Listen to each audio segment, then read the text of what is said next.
جو پالیسیز ہے ان کی بنیادیں انہوں نے اس شہر کے اندر رکھی اور پاکستان کو کیپٹل کا درجہ بھی اس وقت دیا گیا. اور قائد اعظم محمد علی جناح یہاں مدفون بھی ہے, فوت بھی یہی ہوئے, ان کی نماز جنازہ بھی یہی پڑھی گئی اور ان کا انتقال بھی یہی ہوا. اسی وجہ سے اس شہر کو شہر قائد کہا جاتا ہے اور ہمارے پروگرام کا عنوان بھی بزم شہر قائد ہے. یہ ہم سب کا شہر ہے, تمام پاکستانیوں کا شہر ہے. اور اس کی دوسری خصوصیت یہ ہے کہ پورے پاکستان میں مختلف زبانیں بولنے والے, مختلف صوبوں سے, علاقوں سے, شہروں سے تعلق رکھنے والے بے شمار لوگ یہاں بستے ہیں. بلکہ اپنے صوبے میں, کسی ایک صوبے میں, اس کے ایک شہر میں اتنی زبان بولنے والے اسی صوبے کے نہیں ہے جتنا شہر کراچی میں ان صوبوں کے مختلف زبانیں بولنے والے لوگ جو ہے وہ یہاں رہتے ہیں. تو اس لحاظ سے کراچی کی اہمیت بہت زیادہ ہے. آج پاکستان کی ترقی کے لیے, معاشی شرح نمو کے لیے جو ہے بڑی سنجیدہ غور و فکر بھی ہو رہی ہے اور اس کے لیے کوششیں بھی ہو رہی ہیں. لیکن میں سمجھتا ہوں کہ اس کی بنیاد جو ہے وہ کراچی شہر سے ہوگی اور جب تک کراچی شہر کو جو ہے وہ توجہ نہیں دی جائے گی, کراچی شہر کو اس کا جائز مقام نہیں دیا جائے گا, اس وقت تک پاکستان کی بنیادیں جو ہے وہ ترقی کی بنیادیں جو ہے اس وقت تک نہیں رکھی جا سکے گی جو ہے. تو سب سے پہلے اس شہر کو جو ہے وہ بنانا ہوگا, سنوارنا ہوگا, اس کو اس کا جائز مقام دینا ہوگا. یہ شہر ہم سب کا ہے, یہ شہر پورے پاکستان کا ہے, یہ پورے پاکستان کے لیے انتہائی اہمیت رکھتا ہے اور یہ دنیا کے 10 بڑے شہروں میں شامل ہے. آپ دنیا کے دیگر ممالک کو دیکھ لیجیے, ان کے شہروں کو دیکھ لیجیے. آپ جب وہاں سے ہو کر آتے ہیں, میں چائنا سے ہو کر آیا, دیگر ممالک سے بھی میں ہو کر آیا, ان کے شہروں کو بھی میں نے دیکھا ہے. لیکن جب یہاں واپس میں کراچی آتا ہوں اور اس کی ٹوٹی پھوٹی سڑکیں دیکھتا ہوں یا کھلے مین ہول دیکھتا ہوں, ٹریفک کا انتہائی بد نظم نظام کو میں دیکھتا ہوں, تو پھر یہ مجھے شہر قائد محسوس نہیں ہوتا. اور مجھے اس کا افسوس بھی ہوتا ہے کہ پاکستان کے پالیسی ساز, پاکستان کے سیاستدان, پاکستان کے حکمران مختلف وقتوں میں کراچی شہر کو نظر انداز کرتے رہے ہیں. لیکن اب جبکہ یہ فیصلہ ہو چکا ہے پاکستان کو معاشی ایک ترقی کی راہ پر جو ہے وہ گامزن کرنے کے لیے اور ایک مضبوط معاشی طاقت بنانے کے لیے, الحمدللہ 10 مئی کے بعد ہم دنیا میں ایک بڑا باوقار مقام حاصل کر چکے ہیں اور پوری دنیا کی توجہ پاکستان کے اندر ہے. اور اس کا اندازہ اس بات سے لگایا جاتا ہے کہ ہر ہفتے دنیا کے کسی نہ کسی ملک کا سربراہ پاکستان کا دورہ کر رہا ہوتا ہے اور انتظار کر رہے ہیں کئی ممالک پاکستان میں انویسٹمنٹ, پاکستان میں سرمایہ کاری کرنے کے لیے. صرف چائنا اس شہر کراچی میں $1 ارب کی میڈیکل سٹی بنانا چاہتا ہے. لیکن رکاوٹ کیا ہے؟ رکاوٹ اس شہر کا انفراسٹرکچر ہے, رکاوٹ اس شہر میں امن و امان کی صورتحال کو بہتر بنانا ہے اور فیسیلیٹیٹ کرنا ہے. میں جس علاقے میں رہتا ہوں وہاں 9 دنوں سے پانی بند ہے. اس شہر کے لوگوں کو پینے کا پانی میسر نہیں ہوتا. ایک ٹینکر مافیا کا ایک راج ہے. ہمارے صوبے کے وزیر اعلیٰ بہت پڑھے لکھے ہیں, اسٹینفورڈ یونیورسٹی سے فارغ ہیں, ماشاءاللہ سید بھی ہیں, آل رسول بھی ہیں, اور ہمارے جو شہر کے میئر ہیں وہ بھی بیرون ملک سے پڑھے ہوئے ہیں. انہوں نے وہاں کی جو ہے وہ انفراسٹرکچر دیکھا ہوگا, ان شہروں کی جو ہے وہ بلدیاتی نظام کو بھی دیکھا ہوگا, محسوس بھی کیا ہوگا اپنی آنکھوں سے. لیکن کیا وہ اس شہر کراچی پر بھی وہاں سے آنے کے بعد, وہاں سے تعلیم حاصل کرنے کے بعد, جب ان اس شہر کی کا انتظام ان کے ہاتھ میں ہے, الحمدللہ 18ویں ترمیم کے بعد صوبوں کے پاس جو ہے وہ اختیارات بھی ہیں اور وہ سرمایہ بھی ہے جو اس شہر کو بنانے کے لیے اور اس کی تعمیر کرنے کے لیے ضروری ہے. تو میں اس بات پر زور دوں گا کہ ہمارے پالیسی ساز, ہمارے حکمران, ہمارے وزیر اعلیٰ, ہمارے میئر اور دیگر جو بھی عناصر ہے جو اس شہر کی اور اس ملک کی پالیسی بنانے میں اسٹیک ہولڈر ہیں, وہ اس شہر پر بھرپور توجہ دے اور کراچی شہر کو پاکستان کا حقیقی معنوں میں ایک معاشی ہب بنائے. ڈاکٹر صاحب, آپ کی گفتگو, باتیں, مطالعہ اور آپ کی تحقیق, اس میں مداخلت کرنے کی تو دل نہیں چاہتا, لہٰذا میں خاموشی سے آپ کی باتیں سنتا بھی رہا اور سننی یہی چاہیے کیونکہ آپ اپنے دل کی باتیں کر رہے ہیں جو آپ کے دل میں ہے. اب آگے بڑھتے ہیں کیونکہ پروگرام کو کچھ اور نہج میں لے کے جانا ہے. تو آپ سب کو ہم یہی کہیں گے کہ آپ اپنی تجاویز ہمارے ساتھ شیئر کیجیے. تمام جتنے بھی ہمیں دیکھیں, میں تمام دنیا بھر کے لوگوں سے ایک بزرگ اپیل کر رہا ہوں کہ آپ ہمارے پاس شامل ہوئیے. اس میں ہمیں ہمیں بھی آگاہ کیجیے کچھ باتوں سے جو آپ کرنا چاہتے ہیں، کچھ ایسے جو مسائل جو کہ آپ اس شہر میں دیکھتے ہیں اور ان کو ختم کرنے کے لیے حکمرانوں کو جھنجھوڑنا یا ان کو آئینہ دکھانا چاہتے ہیں، کیونکہ ہمارے اس پروگرام کا مقصد جیسا کہ ہم نے کہا کہ یہ ہاٹ اینڈ ہارڈ ٹروتھ ہے، یعنی وہ سچ جو کہ تھوڑا گرم بھی ہے اور سخت بھی ہے۔ یہ سخت اور گرم صرف انہی حضرات کو محسوس ہوگا جو ظاہر ہے اس کی ترقی کو نہیں کرنا چاہ رہے ہوں گے۔ تو اب ڈاکٹر صاحب ہم تھوڑی دیر کے لیے آپ کو ریسٹ بھی دیتے ہیں اور تھوڑی دیر وقفہ کرنا چاہیں کر لیتے ہیں ہم، اور آگے چلتے ہیں پروگرام کے اگلی باتوں کی طرف جو کہ سانحہ ہے گل پلازا سے متعلق بھی ہے، جو کہ میرے دل میں بہت درد ہے اس بات کا۔ اسی طرح کے دیگر سانحات ڈاکٹر صاحب جو شہر کو صحیح معنوں میں شہر قائد کی روح نہیں بنا پا رہے، تو ان کے تدارک کے لیے حکمرانوں کے میں ایک لفظ بولنا چاہتا ہوں لیکن وہ نہیں بول رہا اخلاقیات کی وجہ سے، لیکن ان کے اللے تللے، ان کی وہ آسائش اور ایک لگژری لائف گزارتے ہیں، کیا وہ عام عوام کو یا عوام الناس کو میسر ہے؟ جہاں پینے کے پانی میں گزشتہ کئی دنوں سے اس ٹائم پوری کراچی بھر میں بدبودار پانی شامل ہو چکا ہے۔ اسی طرح اور باتیں، تو بریک کر لیتے ہیں تاکہ آپ بھی تھوڑا ریسٹ کریں، اور میں بھی آپ سے چاہتا ہوں کہ تھوڑی دیر بعد ہم بات کرتے ہیں۔ تو بریک پہ جاتے ہیں، ملتے ہیں بریک کے بعد۔ ناظرین کرام، وقفے کے بعد ہم دوبارہ آپ کی خدمت میں حاضر ہوئے ہیں۔ پروگرام ظاہر آپ کے علم میں ہے، قدم شہر قائد کا ہمارا مین چیپٹر ہے۔ اسی چیپٹر کے اندر ہم نے ایک سیگمنٹ رکھا ہے کہ the hot and hard truth، یعنی کہ وہ سچ جو کہ تھوڑا سخت بھی ہے، تھوڑا گرم بھی ہے۔ لیکن ایک اور بات ہم نے آپ کو ابتدا میں کہی تھی کہ آپ یہ ذہن میں رکھیے کہ یہ تنقید نہیں ہے، اصلاح ہے۔ ہم اصلاحی پہلو بتانا چاہتے ہیں۔ دیگر یہ کہ ہم آپ کو آئینہ اور سچائی کا آئینہ دکھانا چاہتے ہیں کہ کیا ہے شہر میں۔ تو ڈاکٹر صاحب کو ہم کنٹینیو کریں گے، ڈاکٹر صاحب کو دوبارہ سے ہم کوشش کریں گے کہ جناب وہ بالکل اپنے دل کی سچائی، جو مسائل عوام الناس کو ہو رہے ہیں کراچی میں ہے، سانحہ گل پلازا جو کہ بہت مشہور ہوا لیکن ابھی وہ سرد خانوں میں دبتا جا رہا ہے۔ تو ڈاکٹر صاحب بات یہ ہے کہ میرا دل میں دکھ کا تو یہ عالم ہے کہ میں سمجھتا ہوں کہ وہاں پر انسانوں کا تندور بنا دیا گیا، لوگوں کو تندور میں ڈال دیا گیا اور وہاں جلنے کے لیے چھوڑ دیا گیا۔ کوئی ایسی مشینری، کوئی انتظام دنیا بھر میں، ہم ایک ویڈیو اپنے کچھ جگہوں پر چینل پہ یوٹیوب پہ دیکھ رہے ہیں کہ 3 منٹ کے اندر وہ آگ بجھانے کا پورا عملہ جو ہے وہ مستعد ہوتا ہے۔ وہ بہت پھرتی سے کام کرتے ہوئے بڑی سے بڑی جگہوں پر لوگوں کو ریسکیو بھی کرتا ہے، بچاتا بھی ہے۔ ہمارے یہاں کوئی ایسا تربیتی پروگرام نہیں ہے۔ جناب میئر صاحب، اپنی ذمہ داری کو سنبھالیے، دیکھیے یہ لوگ آپ پر باتیں کیوں کر رہے ہیں۔ ہم تو نہیں کہتے، ہم تو آپ کو صرف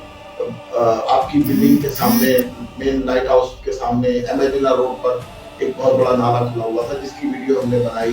اور چند دنوں میں وہاں کے یو سی کے چیئرمین، یو سی کے صدر، جتنے بھی لوگ ہیں ان لوگوں نے وہاں پر سلیبس لگا کے اس کو بند تو بند کریں گے، اچھا کریں گے۔ کار خیر اچھا ہی ہے اپنے شہر کے لیے، شہر قائد کے لیے، اور اگر آپ چھوڑیں گے تو یقیناً ہم آپ کو بتائیں گے۔ تو ڈاکٹر صاحب آپ اس بارے میں کیا کہتے ہیں؟ جتنی بھی شہر میں یا ملک کے اندر ٹورز میں جو کچھ ہو رہا ہے، یہ اللے تللے میں عرض کر چکا ہوں پہلے کہ یہ جو شاہنہ شان جو بھی کتنی اعلیٰ شان طریقے سے زندگی 50 گاڑیوں کا کاروبار چل رہا ہے، کیا بیرون ملک کے آپ کے دورے رہے گزشتہ دنوں آپ چائنا بھی مدعو کیے گئے تھے چائنیز کانسولیٹ کی جانب سے، تو وہ بھی آپ کو تذکرہ کر کے اس میں ذرا ہماری رہنمائی فرمائیں۔ ڈاکٹر صاحب آپ اپنے ناظرین سے ذرا مخاطب ہوں تاکہ وہ آپ کو محسوس کریں کہ آپ ان کی طرف ہیں، ان سے بات کر رہے ہیں، میں آپ کو بیٹھا ہی ہوں آپ کے ساتھ۔ جی ڈاکٹر صاحب۔ دیکھیے، اب میں اپنی درد دل کو آپ کے ساتھ جو ہے، اپنے ناظرین کے ساتھ جو ہے وہ شیئر کرتا ہوں۔ دیکھیے، دنیا میں جن ملکوں نے بھی ترقی کی ہے، اور اگر آپ ان میں سے جتنے بھی ترقی کے جو ماڈل ہیں آپ ان کی اسٹڈی کریں، ان پہ غور و فکر کریں، تو ان کی لیڈرشپ میں ایک چیز کامن تھی، اور وہ یہ چیز تھی کہ انہوں نے اپنی قوم کو محنت پر، مشقت پر لگایا، تعلیم کے معیار کو انہوں نے بلند کیا جو ہے۔ اور چائنا کی میں مثال آپ کو دیتا ہوں کہ 1979 تک چائنا میں